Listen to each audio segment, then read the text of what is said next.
Okey Dok, kenapa kebanyakan pemimpin UMNO tidak dituduh terus di bawah undang-undang, maksudnya di bawah penal code ataupun kanun kejaksaan?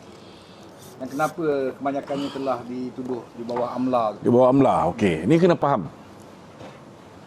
Kita kena tahu apabila PH memerintah, PH ni dia dapat je kuasa, dia tukar pegawai negara, dia tukar ketua hakim negara. Tujuan dia apa? Untuk pastikan dia boleh tanam dan kuburkan UMNO dan kepimpinan UMNO sekali. Ini kena faham. Dan benda yang sama juga dilakukan oleh rejim Muhyiddin Yassin. Kan? Dia nak tanam kita. Tapi kalau kita dakwa seseorang, contoh macam Dato' Seri Najib, didakwa di bawah penal code kerana tuduhannya ialah mencuri duit 1MDB 2.6 bilion. Jenayah tu penal code. Penal code ni kanun kesisaan lah. Maknanya tuduhan jenayah. Tuduhan jenayah. Di bawah kanun acara jenayah. So kalau dia dakwa di bawah kanun acara jenayah, dia kena buktikan, maknanya pihak pendakwa Gopal Siram sekarang ni, dia kena buktikan di mahkamah bahawa Dato' Seri Najib mencuri duit tu. Boleh bukti tak? Tak boleh. Sebab Dato' Seri Najib tak curi duit tu. Dia menerima sumbangan dan selepas pilihan raya dia pulangkan balik duit tersebut. Betul tak? Okey. Jadi macam mana cara dia nak buat? Dia kena gunakan. Ini bukan Dato' Najib seorang. Mak Maslan kena bawa AMLA, saudara Tan Sri Syarif Samad kena bawa AMLA, ramai orang kena bawa AMLA, Dato' Zahid pun kena bawa AMLA dan sebagainya. Okey. Jadi dia kena gunakan satu akta yang pihak pendakwa tak perlu buktikan dalam mahkamah bahawa seseorang itu telah melakukan jenayah. Dia sama macam Kleptokrasi Act, kan? Yang si Rizal Bangang ni pergi ambil gambar menganjing bos dia, kan? Kleptokrasi Act ialah seumpama macam sebuah draconian act, ataupun bukan setakat draconian, dia akta lapuk. Macam ISA itu draconian. Orang boleh ditangkap dulu tanpa bicara. Siapa-siapa dia boleh tangkap. Yang ni pun sama juga. Dia boleh rampas harta orang dulu. Dia boleh bekukan akaun. Sampaikan anak Dato' Seri Najib punya akaun kena beku, tak apa lagi. Cucu dia Adam yang baru 10 bulan tu pun akaun dia kena beku. Dia bekukan dulu, dia rampas harta orang tu. Kemudian orang ni dia kena buktikan di dalam mahkamah bahawa dia memperolehi harta tersebut daripada sumber yang sah, sumber yang halal, bukan duit mencuri, bukan duit rasuah, bukan duit salah guna kuasa. Faham tak? So Amerika ada Kleptokrasi Act, Malaysia pun ada benda yang sama macam Kleptokrasi Act. Bila dah tak ada cara nak mengenakan seseorang, dia terus gunakan Kleptokrasi Act. Di Malaysia, bila dah tak ada cara nak mengenakan seseorang, dia gunakan AMLA, Anti Money Laundering Act.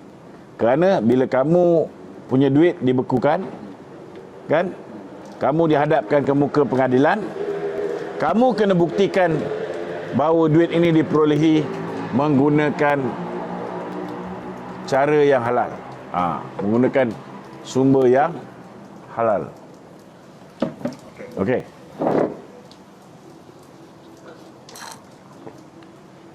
Yasir.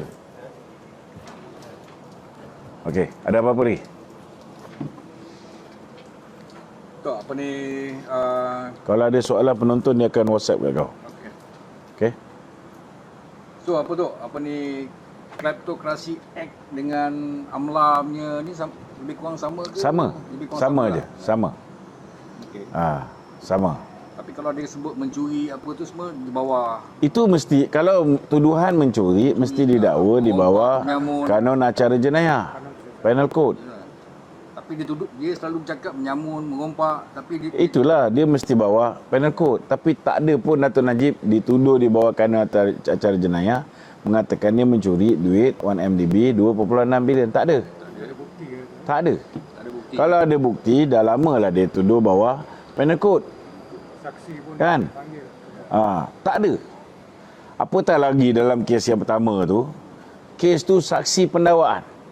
Orang yang terlibat merancang penyelewengan. Orang yang terlibat manipulate bank account Datuk Seri Najib, mengarahkan Joanna jangan sampai Datuk Seri Najib tahu transaksi yang berlaku dalam akaun yang atas nama Datuk Najib, akaun amanah yang dijaga oleh Nik Faisal. Seorang ni tak dipanggil. Apatah lagi Tan Sri Zeti yang telah diberikan surat daripada kerabat diraja Arab Saudi dan juga Kementerian Kewangan Arab Saudi yang mengatakan nak memberikan sumbangan kepada Datuk Seri Najib. Surat tu diberikan kepada Zeti, suruh Zeti siasat.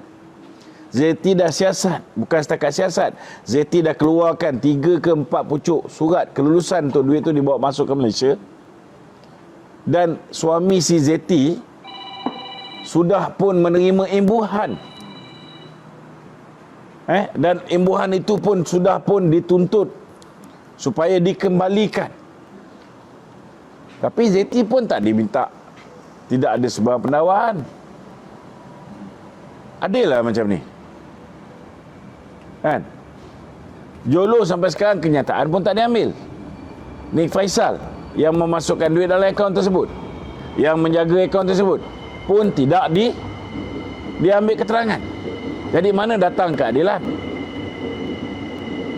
Okay, Dok, sepatutnya kes SRC ni dengan YNDB yang dikenakan kepada Datuk Najib ni, adakah dia sebenarnya di bawah penal code ke ataupun sepatutnya di bawah AMLA? Kebanyakan dia kes tu, kalau macam SRC tu ada yang CBT apa semua okey lah. Yang tu okey, tak ada masalah. Tapi kes yang dituduh di bawah AMLA tu, ada banyak kes yang dituduh bawah AMLA. Bukannya SRC je, yang YMDB apa semua. So sepatutnya tidak di bawah AMLA. Salah tuduhan ni. Bukan salah tuduhan. Bila dia tak ada bukti, dia nak pindahkan beban untuk membuktikan seseorang. Apabila kita menuduh, dalam Islam pun, apabila seseorang itu menuduh, beban pembuktian datang kepada pihak yang mendakwa.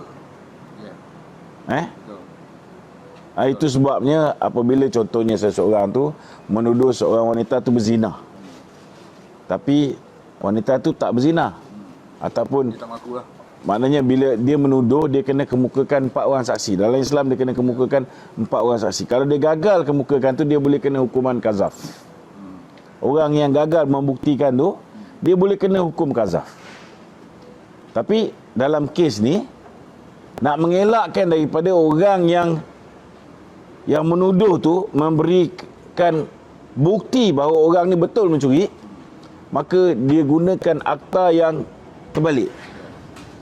Di Amerika mereka gunakan, DOJ menggunakan Kleptocracy Act, yang mana bila akaun kamu dibekukan, kamu yang kena buktikan duit tu datang daripada sumber yang halal.